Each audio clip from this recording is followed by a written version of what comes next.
What is going on, guys? Matt Downs with Daily Grind Fantasy Sports here to give you the edge for this 11/22 NBA slate on DraftKings. It is a 10-game NBA slate.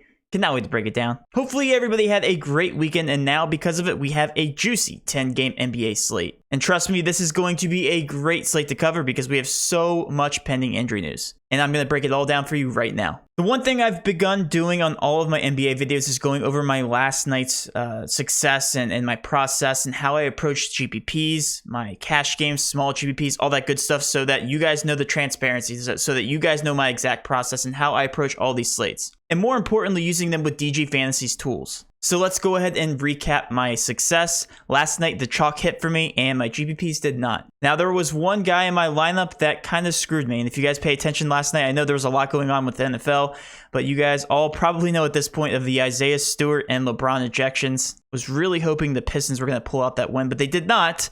Isaiah Stewart, though, was in 100% of my lineups. And somehow I still cashed with 100% of him in my double ups. And I think I walked away with about $50 won or so. I think I put down $60 on the slate. No, it was more than $60. Regardless, I know I profited. So let's actually look at my double up lineup here. Let's go ahead and look at this specific contest. We'll take a look at it from a double up perspective to understand the ownership here. So as you can see, all of my guys were relatively high owned, but I want to talk about my pivoting last night because late swapping we know is the most crucial edge in DFS, more so NBA DFS, and I will show you how I changed my lineup halfway through the night. So the chalk lineup, at least in terms of lineup construction, was Corey Joseph from the early game, Cunningham, Sadiq Bey, and also Isaiah Stewart. But after lock was when the Jokic injury news got announced. Jokic was ruled out after lock. So what we did on dgfantasy.com is we went over to our late swap priority list to update our favorite plays in order in terms of value. If you guys look down the list here, we prioritized Nerlens Noel, then Barton, then Aaron Gordon, Jeff Green. You guys get the rest of the list. You guys can just see it in front of your face. All this meant is that we were prioritizing these guys in terms of value. So if you were able to get Nerlens Noel into your lineup, please do that because obviously Mitchell Robinson was ruled out after lock as well. And then Barton, Aaron Gordon, those were the two priorities, which I did get into my my double up lineup. If you guys see here, Aaron Gordon finished fire. Well, Barton did not. And then the rest of these guys did follow in terms of their value. So using our late swap priority list, these guys were our priorities. What I did is I went and adjusted all my lineups, more specifically my double up lineup, and this actually pushed me over the edge. Again, just imagine if I didn't have Isaiah Stewart and I was able to get Nerlens Noel in there and then someone down here, probably Levine instead of Ayton. I don't know how he even finished, but just taking a look at my other lineups in terms of GPPs, I was able to late swap a lot of these guys, like Nerlens Noel was in there. He did hit value, didn't do anything crazy at 20.75 points. But the main takeaway here is even though I had 100% of Isaiah Stewart, I was able to make my late swaps and obviously prioritize some of the value that helped push me over the edge and double ups and helped me keep profitable here for this slate. So that was my approach for this slate. As you guys know, I usually play a double up. I play a small GPP lineup. They're the exact same lineup, and then I play 3 GPP lineups and bigger, medium-sized GPPs. That being said, forward looking to this slate, this is going to be a late swap type of night. I can almost guarantee it because there are so many pending injury news here to take a look at here through the rest of the slate, and more importantly, on some of these later games. Like, for instance, we have Cole Anthony here at the 8 o'clock game. He is questionable. But let's go ahead and start here at the top with what we know. And this is going to be the most important part of my breakdown, is going over each one of these injury reports here for these specific teams and how this will impact the team and really the slate as a whole. With Brooklyn, we actually don't have any pending injury news. We actually have solidified injury news here with Bruce Brown, Claxton, Joe Harris, and obviously Kyrie Irving. Those guys have been out. Bruce Brown has been added to the newer injury report as of last game. And we will be adjusting our values and talking about Brooklyn here in just a second. With Cleveland, this injury report looks a little bit different, but they've been dealing with injuries pretty much the entire season so far. Cedi Osman is doubtful, Lamar Stevens doubtful, and also Evan Mobley is officially out. There's some value there, but not as much as I thought there was going to be, just with all the price tags being adjusted upward. With Charlotte, nothing really going on there. PJ Washington is questionable. Doesn't really impact that picture anyway. With Washington, we have Davis Bertans. He's questionable. Bryant and Hachimura, that really hasn't impacted anything because they have been out for a little bit. Now, this is the big piece of injury news that we have to keep our eye on. SGA is questionable. If he is ruled out, there's going to be a ton of usage to go around this team because we know SGA is the one guy that shoots the most shots in terms of volume. However, Josh Giddey has been doing better in terms of overall production for that team. But SGA is still taking the most shots on this team. So if he is ruled out, this entire starting lineup is going to get a boost in usage, talking about Dort, mainly Giddey, Baisley, and obviously like all these guys are going to get a nice little boost in usage. And that even will reflect some of the backup minutes here for OKC. Just to talk about a couple of these guys. Like Kenrich Williams will get a boost in minutes. Pokey will get a boost in usage and minutes. Jerome, like all these guys are going to be great values. And again, we will adjust here if he does get ruled out. Playing projected 35 minutes right now. All of these guys will get a boost, and I will be adjusting this. I'll also pin a post in the YouTube comment section if he is ruled out and how that will affect the picture. For Atlanta, Bogdanovich is questionable. That will impact them somewhat, but he's been questionable the past 2 or 3 games or so. Doesn't really impact them too much. Kevin Porter is questionable. He was ruled out last game, so that did impact these guys just a little bit. Doesn't really do too much for me because this matchup against Boston is a little bit slower, but still will have some impact here. I will definitely update that. And there's Carol Baskin on the left side. That was not what I wanted to see this early in the morning. In Boston, Robert Williams is questionable. That obviously will impact this picture. He's a heavy usage guy as a center, and will give a boost to guys like Al Horford and also Jason Tatum. Also noteworthy, Jaylen Brown is probable now. So obviously if he's in the mix, I'm going to be off of these Boston Celtics just a little bit more. Nothing really going on with Minnesota. With the Pelicans, Devontae Graham is pretty big, and I'll tell you why. Because Josh Hart, yes, Josh Hart's going to be another good value play if he is ruled out. And some of these other guys, like Brandon Ingram's very cheap at 7.9K, so that will impact this rotation. And just the usage rate as a whole. Nothing going on with the Pacers. Was about to call them the Colts. With Chicago, we still have Vucevic and Patrick Williams out. However, the price tags have been adjusted for these guys. Doesn't really impact that picture that much. With Orlando, this is the big piece of injury news here. Cole Anthony, if he is ruled out, then yes, we have to take a look at some of these guards here from Orlando. Guys like Wagner, very cheap as of right now, and obviously it will impact the usage as a whole here. Wendell Carter Jr. will get a boost, and same thing with Mo Bamba. Nothing going on with Milwaukee. Those guys are all adjusted correctly. With Phoenix, Kaminsky and Saric are still out. DeAndre Ayton's going to be continuing to play heavy minutes, so I do like him. I will always like him as long as those guys are out. Nothing else is really going on there. With San Antonio, nothing going on. Lane Dell's technically probable, but he doesn't play that many minutes anyway. And then with Memphis, Dylan Brooks is still doubtful, so there are a lot of minutes to go around here with these guards. We will be paying attention to the Memphis Grizzlies here in a little bit, but still they have a bad matchup here versus Utah. And then last but not least, we have the 76ers versus the Sacramento Kings. Danny Green's questionable. Doesn't really impact them too much.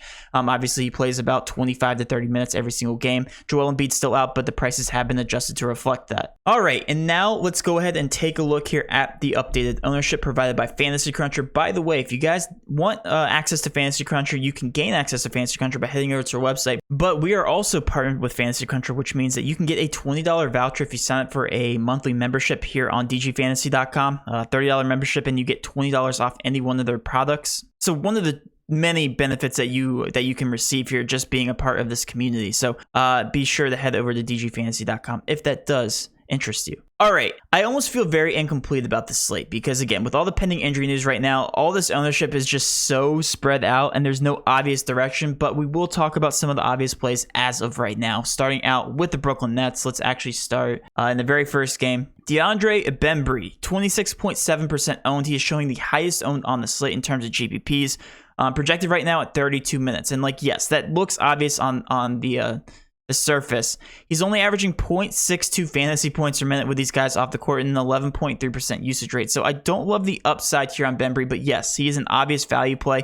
Comes out to a 6.4 point per dollar value, and he's very, very cheap. Nothing more really needs to be said here about Bembry. I would play him in cash. I would overexpose myself in cash, but I probably would not play him in GBPs. Another guy we have to talk about is Patty Mills. Been playing extreme minutes here in Brooklyn with the injuries out for them. Joe Harris being one of those guys. 35 projected minutes. He continues to see a lot of volume. Projected right now for 25.5 points, and that is the industry average. Comes out to a 5.7 point per dollar value. I do like him. Guys I don't really consider being cash options here are going to be LaMarcus Aldridge at 5K. That price tag did get a jump even after only playing 23 minutes last game. We expected more than that. Projected 25, so about the same amount of points.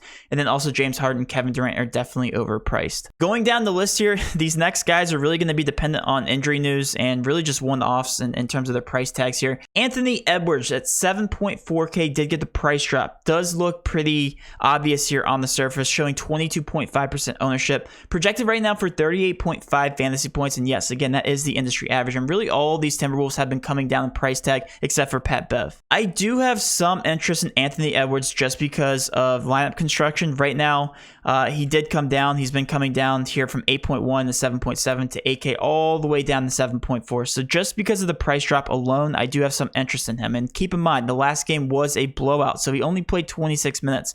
The one thing I want you guys to pay attention to is he hasn't been taking as many shots here with D'Lo back in the lineup. 11-24 was an outlier here to 11 shots the last 3 games.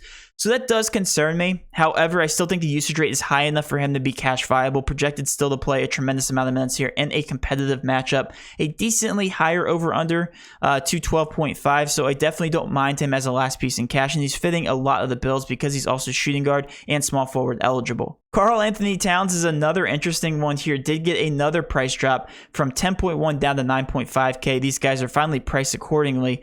And even then, I still think he's a bit overpriced. He is projected right now for 50 points. I don't know if that is a good projection for him.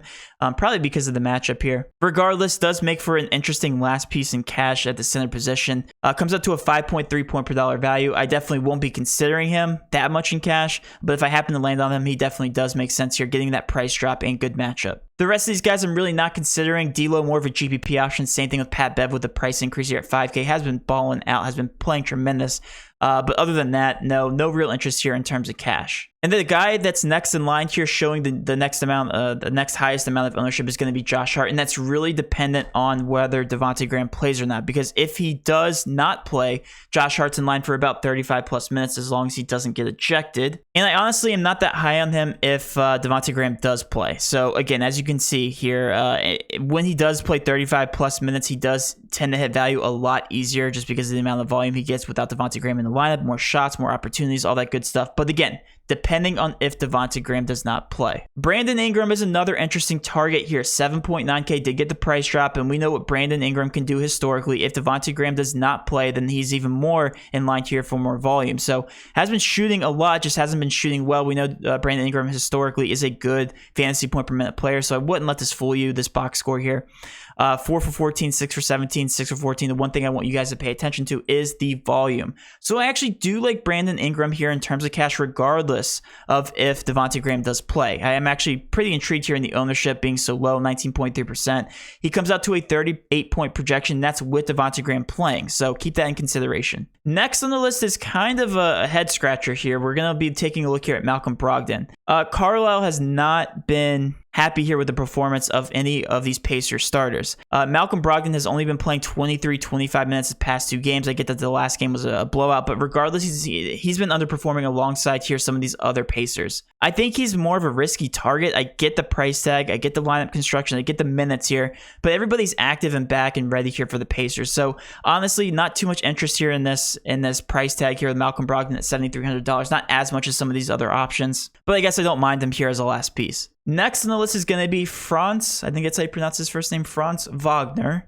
I have to say with an accent here for Orlando. So the one thing with Wagner is that he plays a lot of minutes all the time, even in blowouts. And I say that, and he didn't play that many minutes last game. That was an outlier here. Did play, 29, 34, 35, 35, 32, 32 minutes his past 5 games before that. So don't let the last box score fool you here. He should be playing a tremendous amount of minutes here against Milwaukee, again, assuming they don't get blown out. It is a 12-point spread, so you do have to consider that, but I just love the minute upside, the consistency here from Wagner at $4,100. Right now, coming out to a 6 point per dollar value, and honestly, one of the more value plays as of right now, other than Bembry. Him, Wendell Carter got a price decrease as well. As long as they don't get blown out and he stays out of foul trouble, then yes, he's another good value play here. $5,700 is actually the cheapest we've seen in a while. Probably the first time, well, not the first time we've seen him below 6K here this season, but in a while. So he got a $900 price decrease here. I do like Wendell Carter Jr. as a last piece in cash. And then Jalen Suggs has been adjusted accordingly here. Only played 25 minutes last game and still hit that price point. So I actually don't mind him here at 5K. Definitely more of a GPP target because I know this game does have some blowout potential yet again. I'm only showing 9.8% ownership. And again, Cole Anthony is huge. If he is ruled out, then yes, I'm going to have a lot more interest here in the Orlando Magic with the assumption that these guys do not get blown out to the point where they don't play the starters in the fourth quarter. And then going down the list here, we have DeAndre Ayton. Got a price decrease after hitting value like pretty much every single game since he's been playing without Saric and Kaminsky. I don't get that one. DeAndre Ayton, $7,100 against my Spurs, an even better matchup, but 32 projected minutes. I actually love DeAndre Ayton as a last piece in cash. Right now, his ownership isn't making him a priority, but he's projected 37 points. Yet again, 7.1K, you only have to get to about 35, 36 points. So another smash spot. I get that he's playing in a back-to-back, but again, really good matchup here versus Spurs. It's supposed to be competitive. And I just like everything about this spot here for DeAndre Ayton. And then last but not least, we do have to talk about one more team. That is the Memphis Grizzlies. And these guys are dealing with a huge injury report every single game at this point in the season. Kyle Anderson is another guy that burned a lot of people in cash last game, including myself. Only played 20 minutes last game because of the blowout, 95 to 138. I don't think that happens again. It is a bad matchup again versus Utah. A 10-point underdog is what they're showing right now. But if they can keep it close, and I expect that they keep it close enough, Kyle Anderson is expected to see about 28 minutes or so, showing 20.1% ownership. If we take a look at the usage rate here for Kyle Anderson, averaging 0.85 fantasy points per minute, and historically closer to a 1. So again, I do like Kyle Anderson. I think he's a safer bet here to get minutes, assuming he does stay close. At $4,400, I think he's a decent last piece in cash. And the rest of these guys are going to be more GPP options. Again, I don't love the matchup here. Jaren Jackson did get a price decrease. We know that he's very, very volatile in terms of fouling out, but projected at 33.5 points. So I do like that projection on him as of right now. And then Steven Adams, again, a horrible matchup there at $4,300, keeping his price tag low, and same thing with ownership. But yeah, I mean, that will wrap up my breakdown here for this slate. Josh Giddey is the one guy that will be mega chalk if SGA is rolled out. And as you can see, very, very consistent as of late in terms of shooting, his overall usage and getting rebounds, all that good stuff. So Josh Giddey will be my favorite play on the slate overall if SGA does get rolled out. And I think a lot of people will agree with that. And that will wrap up my breakdown, guys. Hopefully you did enjoy this breakdown. If you did, please do hit that subscription button, notification bell, and of course, smash that like button for all of our future NBA content. With all that being said, have a great rest of your day, and let's cash.